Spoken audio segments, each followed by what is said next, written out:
नमस्कार दोस्तों, एक बार फिर से स्वागत है आपका आपके अपने ही YouTube चैनल पे। तो आज के इस वीडियो में हम बात करने वाले हैं हाल ही फिलहाल में चल रहे एक नए वायरस के बारे में, जिसका नाम शायद आप सबने अब तक तो सुन लिया होगा। ये एक ऐसा वायरस सामने आ रहा है जिसका नाम है मंकी पॉक्स वायरस। मैं आपको बता देती हूँ, ये कोई नया वायरस नहीं है। इसने पहले भी एक बार इंसानों को परेशान ये वायरस कर चुका है। तो आज के इस वीडियो में अभी जैसे कि आपको पता है कि धीरे धीरे इस वायरस के केसेस काफ़ी मिलते जा रहे हैं। अब तक 80 से ज़्यादा देशों में, लगभग 80 देशों में WHO ने इस वायरस की पुष्टि कर दी है। तो WHO के मुताबिक ये अगला पैंडेमिक भी हो सकता है, क्योंकि ये बहुत तेज़ी से फैल भी रहा है। तो आज के इस वीडियो में मैं पहले ही बता देती हूँ कि इस वीडियो के मैं 2 पार्ट्स बनाऊंगी। आज के इस वीडियो में जो मैं बात करने वाली हूँ कि मंकी पॉक्स वायरस क्या होता है, कहाँ से आया, इसका पहला केस कब मिला और इसके लक्षण क्या क्या होते हैं इस वायरस में, ये सारी चीज़ें मैं आज आपसे बातें करने वाली हूँ। तो देखिए, फिर उसके बाद मैं दूसरे पार्ट में इसके इलाज के बारे में भी डिस्कस करूँगी। तो चलिए वीडियो स्टार्ट करते हैं। वीडियो में आप अंत तक बने रहिएगा और इसका दूसरा पार्ट भी ज़रूर देखिएगा। दूसरे पार्ट में मैं पहले पार्ट का भी लिंक शेयर करूँगी, तो आप दोनों पार्ट्स अच्छे से देखिएगा। तो मंकी पॉक्स वायरस, सबसे पहले तो मैं आपको बता दूं, ये एक डीएनए वायरस है। कैसा वायरस है? डीएनए वायरस है। डबल स्ट्रैंडेड डीएनए वायरस है, जो कि बिलोंग करता है orthopox virus genus of Poxviridae family. ठीक है, ये ऑर्थोपॉक्स वायरस से की जीनस से बिलोंग करता है और इसकी जो फैमिली है पॉक्स वायरिडी है। अब देखिए, मैं इसकी अगर बात करूं तो इसकी 2 प्रजातियां हैं। जो इसकी पहली प्रजाति है वो है सेंट्रल अफ्रीका, जिसको हम कॉन्गो बेसिन कहते हैं, और जो दूसरी प्रजाति है वो वेस्ट अफ्रीकन क्लैड है। ठीक है, इसके 2 क्लैड है, सेंट्रल अफ्रीकन यानी कि कॉन्गो बेसिन क्लैड और वेस्ट अफ्रीकन क्लैड। अब मैं आपको बता देती हूँ कि ये tropical rain forest area, central और वेस्ट अफ्रीका के ट्रॉपिकल रेन फॉरेस्ट एरियाज में पाया जाता है। ये वायरस सबसे ज़्यादा पाया जाता है। और बात अब अलग है कि ये अब धीरे धीरे करके कई राष्ट्रों में भी फैल रहा है। तो देखिए, सेंट्रल अफ्रीकन या फिर कॉन्गो बेसिन जो वायरस का जो प्रजाति है इसकी, ये बहुत ही ज़्यादा खतरनाक और सबसे ज़्यादा फैलने वाली बीमारी है। सबसे ज़्यादा प्रजाति है जो सबसे खतरनाक भी होती है और फैलती भी है, एक से दूसरे में या फिर जानवरों से इंसानों में। फिर उसके बाद ये दोनों ही प्रजातियां जो हैं, ये एक कैमरून नाम की जगह है, वहाँ पे ये दोनों ही प्रजातियां पाई जाती हैं। ठीक, अब जो देखिए, इसके अगर मैं आउटब्रेक की बात करूं, यानी कि इसका सबसे पहला केस कहाँ मिला था, तो इसका सबसे पहला केस जो है 1970 में Congo democratic Republic of Congo में 9 साल के एक बच्चे में मिला था 1970 में।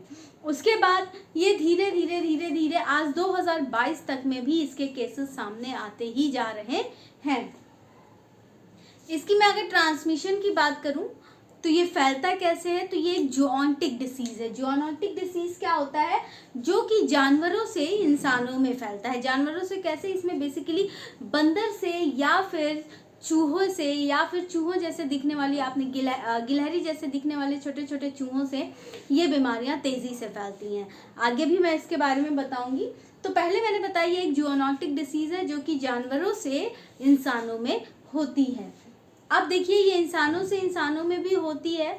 अगर इंसान, जो इन्फेक्टेड इंसान है, उसके ब्लड या बॉडी फ्लूइड या रेस्पिरेटरी सिक्रीशन या फिर जो भी उसको दाने हो रहे हैं या बॉडी फ्लूइड्स के संपर्क में आने से ये बीमारी एक इंसान से दूसरे इंसान में हो जाती है। मैं आपको बता देती हूँ कि ये जो मंकी पॉक्स वायरस है, ये चेचक का यानी कि स्मॉल पॉक्स वायरस का ही एक बड़ा सा स्वरूप है। इसमें भी बड़े बड़े दाने होते हैं, जो रैशेस पहले होते हैं, जो कि दानों में बदलते हैं समय के साथ साथ। वो मैं आगे आपको बताऊंगी किस तरह से। अब देखिए, जानवरों से इंसानों में कैसे, लोगों को अगर मीट खाने की आदत है और अगर उन्होंने अधपका मांस खाया है इन्फेक्टेड एनिमल का, तो ये वायरस उनमें भी प्रवेश कर सकता है। अब मैं इसकी बात करूं कि क्या ये गर्भवती महिलाओं से उनके बच्चों में होता है? जी हाँ, ज़रूर होता है। तो ये वायरस प्लेसेंटा बैरियर को क्रॉस करके गर्भवती माताओं से उनके बच्चों में भी हो सकता है, यानी कि ये कॉन्जेनाइटल है, यानी कि बर्थ से बच्चे में पैदा रह सकता है।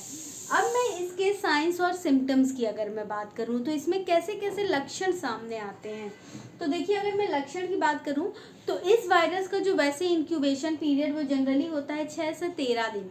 इंक्यूबेशन पीरियड कौन सा पीरियड होता है दोस्तों? इंक्यूबेशन पीरियड मतलब होता है कोई भी बैक्टीरिया या वायरस हमारी बॉडी में प्रवेश करने के बाद वो कितने दिन में अपने लक्षण को सामने लाएगा, उस पीरियड को कहते हैं इंक्यूबेशन पीरियड। ठीक है, तो 6 से 13 दिन होता है, लेकिन अभी जो है लगभग इसका इंक्यूबेशन पीरियड 5 से 21 दिन तक का हो गया है। अब मैं इसके इन्फेक्शन की बात करूं तो इन्फेक्शन की बात करूं तो इसमें जो इन्वेजन पीरियड मतलब लगभग 5 दिनों का होता है। और ये इसमें क्या होता है कि पेशेंट को पहले फीवर होते हैं, फीवर होता है और फीवर के दौरान ही उसको रैशेस होने लगते हैं पेशेंट को। ठीक है, फीवर के 2 से 3 दिन के अंदर ही पेशेंट को रैशेस हो जाते हैं। और मैं बता दूं आपको, ये एक सेल्फ इवॉल्व डिसीज है जो कि समय के संग संग खुद ब खुद ही ठीक होती है, लेकिन कभी कभी ये भयानक रूप भी रख लेती है। ये पेशेंट के हेल्थ कॉम्प्लिकेशन या कंडीशन के ऊपर निर्भर करता है। तो इसमें जो सबसे पहला लक्षण आता है, बुखार आता है, उसके साथ ही साथ बहुत ही भयानक सिर दर्द होता है, लिम्फेडोपैथी होता है। ठीक है, लिम्फेडिनोपैथी में क्या होता है, लिम्फेडिनोपैथी यानी कि स्वेलिंग ऑफ लिम्फ नोड्स में सूजन आ जाती है। फिर उसके बाद बैक पेन होता है बहुत ज़्यादा, और साथ ही साथ माइजिया यानी कि मसल्स में ऐंठन होती है मांसपेशियों में। और उसके बाद एनर्जी भी एकदम बहुत बुरी तरह से एनर्जी डाउन हो जाती है। ये इस मंकी पॉक्स वायरस के लक्षण हैं। अब देखिए, जैसे कि मैंने बताया कि स्किन इरप्शन भी इसमें होता है, यानी कि स्किन जो है वो धीरे धीरे उसमें दाने आते हैं, कटता है, फटता है, तो ये सारी चीज़ें होती हैं। तो ये जो होता है ये बुखार आने के 1 से 3 दिन के अंदर होता है। ठीक है, जैसे कि मैंने फोटो में दिखाया भी है आपको कि इसमें किस तरह से दाने आते हैं। तो देखिए, जो इसमें बुखार आने के 1 से 3 दिन के अंदर जो होता है वो रैशेज आते हैं, और वो रैशेज जो होते हैं वो जनरली चेहरे पे आते हैं, हथेलियों पे आते हैं, या पैरों की हथेलियों पे आएंगे, एक्सट्रीमिटीज़ पे आते हैं, यानी कि छोर पे आते हैं एकदम। ठीक है, तो पहले तो रैशेज आएंगे जो कि जनरली फेस पे आते हैं। 95% केस में ये रैशेज फेस पे होते हैं।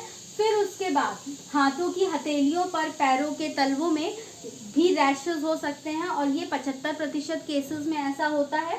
फिर उसके बाद मुंह के अंदर ओरल म्यूकस मेम्ब्रेन में भी रैशेज हो सकते हैं, जो कि 70% केसेस में होता है।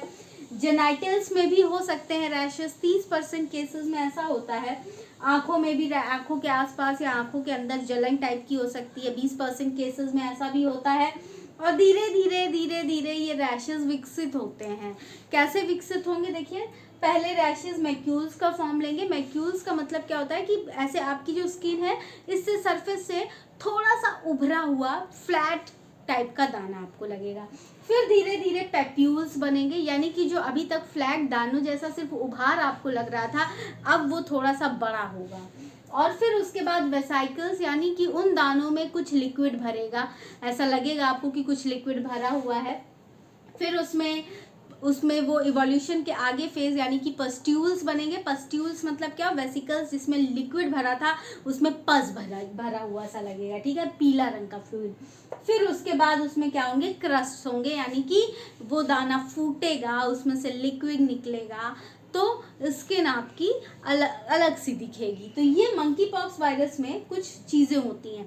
मैं आपको बता दूं कि ये ऐसा वायरस होता है जो खुद ब खुद ही ठीक होता है, इलाज इसमें नहीं किया जाता है। और इलाज की बात अगर मैं करूं तो ये खुद से ठीक होता है। सिर्फ इसमें आप सिम्टम्स मैनेजमेंट के लिए, जैसे फीवर, हेडेक, ये सब चीज़ों को ठीक करने के लिए इलाज कर सकते हैं। तो अब देखिए ये जो है जनरली मैंने आपको क्या बताया, 2 से 4 हफ्तों में खुद ब खुद ठीक हो जाता है, लेकिन कभी कभी ये सीवियर हो जाता है। तो अगर मैं इसमें फैटेलिटी रेशियो देखूं तो हिस्टोरिकल फैटेलिटी रेशियो की बात अगर की जाए कि मतलब कितने लोगों की डेथ होती है, तो लगभग 0 से 11% हिस्टोरिकल फैटेलिटी रेशियो है इसका।